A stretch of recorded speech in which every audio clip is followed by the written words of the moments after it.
Hi. Welcome to the first ever Vane Devlog. My name's Kyle and I'm the lead developer on Vane. In this series we're going to be talking about where the game's at and what we've worked on so far. We want to keep transparent about what's going on internally and with how progress is going, which is why we're happy to record some footage for you. Because this is the first devlog, we're going to go through everything that's been done since the project started. Please keep in mind that we've only been working on the project for a few months, so there's bound to be some stuff that's rough around the edges. Let's get started.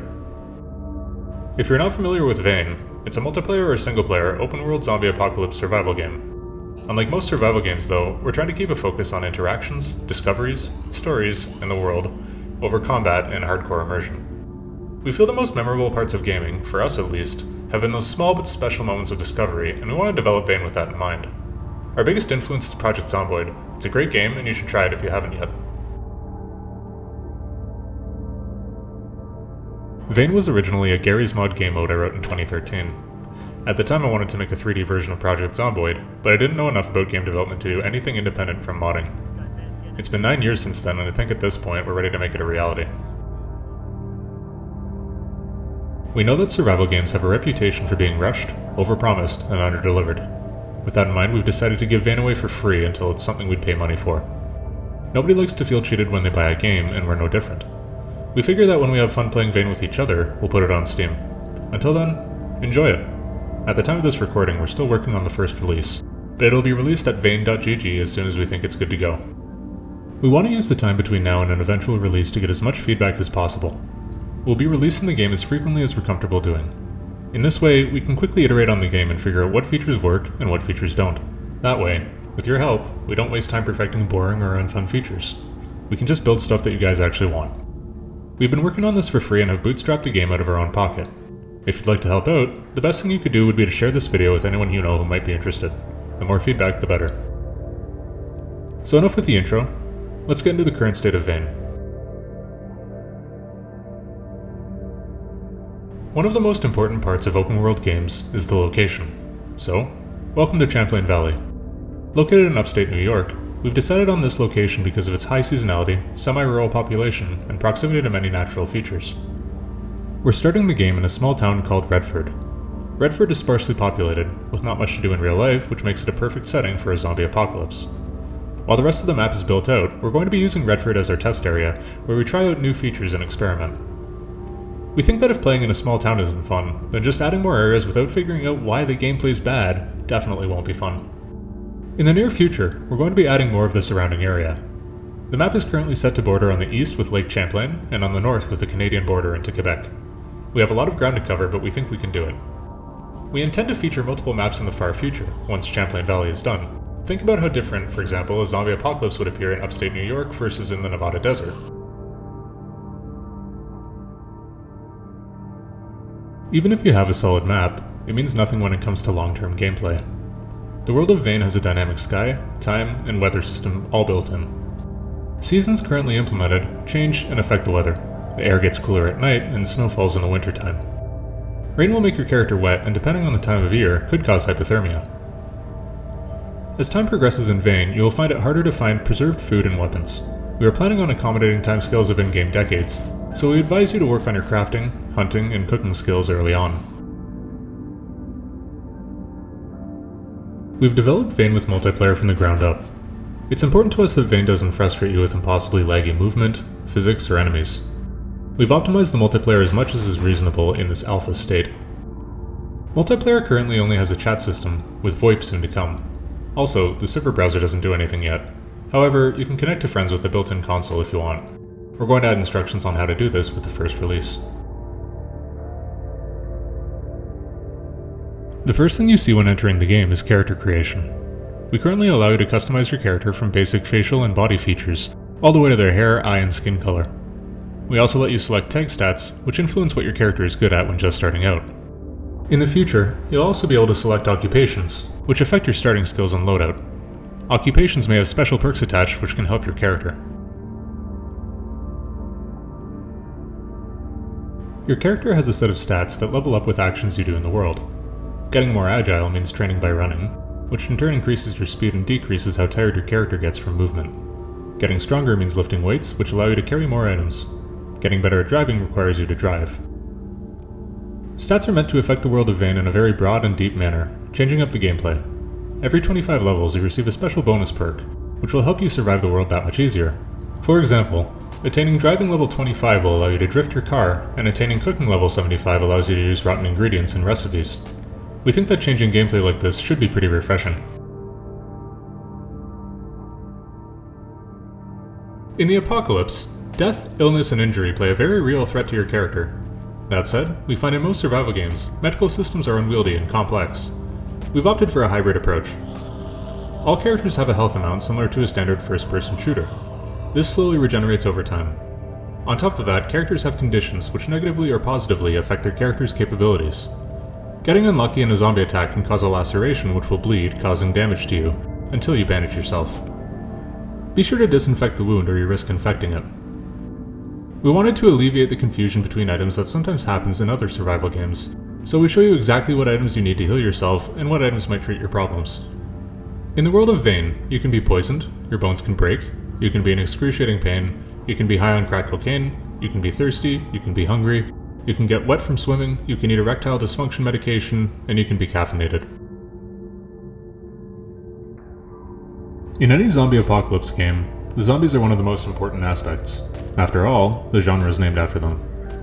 We've designed our zombie AI to be intelligently stupid. They're not smart, but in the best way possible. Zombies will chase you, zeroing in and trying to kill you by any means. Most zombies are walkers, meaning you have time to sort yourself out before taking on the threat. Sprinters are still ever present, so it's usually not worth provoking them. In Vane, even a single zombie will be potentially lethal. If you get infected, there is no cure. We've written the AI to be as performant as possible.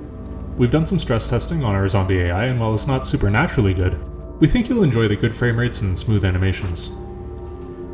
It would be criminal to make a zombie apocalypse survival game without the ability to mutilate the zombies, so of course we've made sure that decapitating or maiming zombies is great fun. We plan on adding a variety of special zombies. Special zombies lie somewhere on a scale between normal zombies and Left 4 Dead style special infected. They're realistic, but add just enough twist to the gameplay to change up the formula. In addition, zombies aren't the only wildlife out there. We've implemented animals, so you can hunt foxes or deer. Be careful of wolves. They were predators before the apocalypse.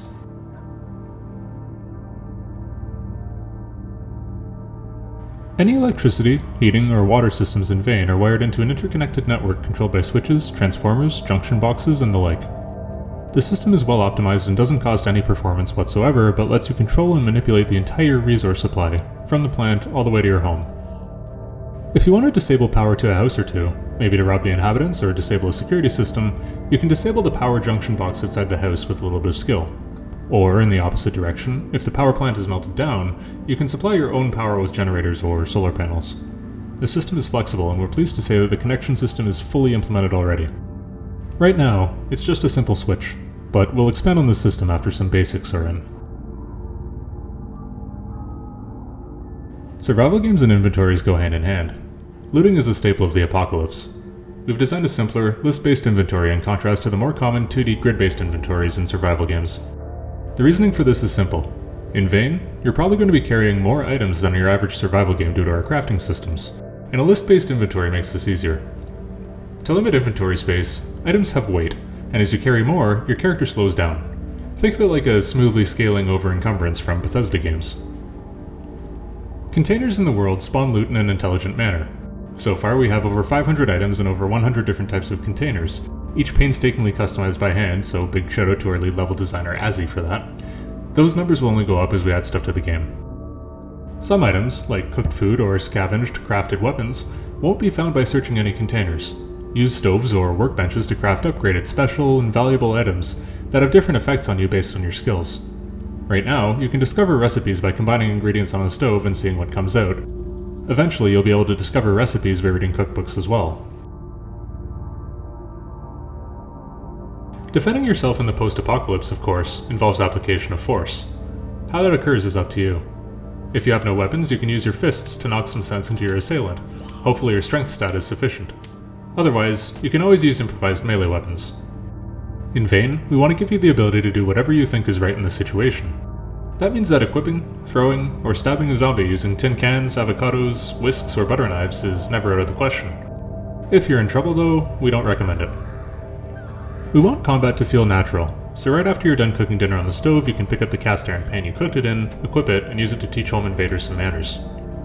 As with most survival games, we also plan on offering a somewhat wide variety of semi-realistic firearms, should you discover any deceased gun enthusiasts among the Champlain Valley residents. A small assortment of firearms is already implemented. Finally, and we know this is a basic feature, but everything you do in the world of Vane saves properly from doors you open to switches you flick on. This includes multiplayer games. While we can't promise there will be no save wipes in this alpha period, we're going to try to preserve your save files as much as possible by implementing forward compatibility. So that's a bird's eye view of what we've been working on for the last couple months. We can't wait to see what the future holds, so we'd like to take a second to talk about planned and upcoming features. One feature we're excited to work on is fortifications and construction.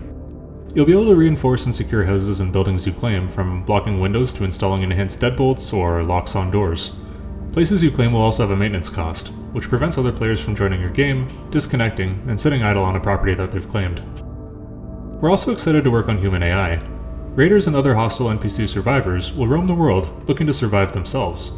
We currently have a friendly NPC system implemented, complete with dialogue. However, hostile and combat-oriented AI has yet to be designed. Once Redford is all done, we'll be expanding around the region radially.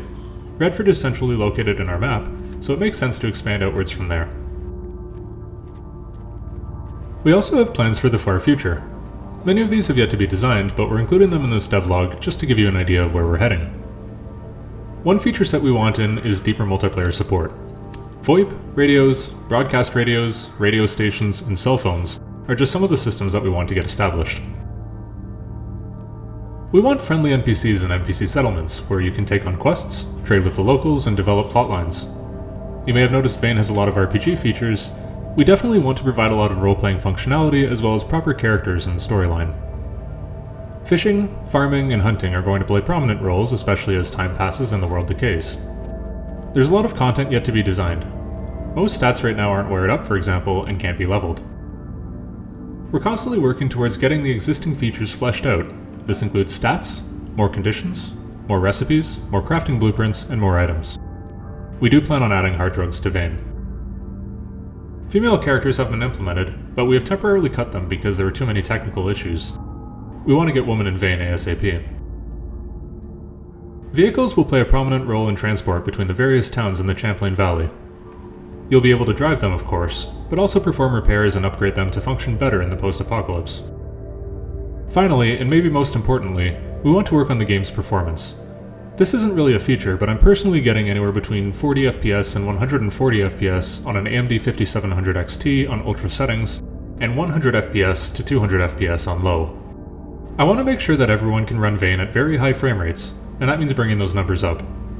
As the world gets bigger and more detailed, we have to think about how the expanding world will affect performance.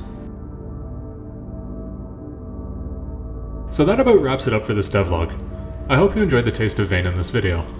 If you're interested in more, we recommend following our Twitter, @VaneSurvival, or joining us on Discord via the link in the video description.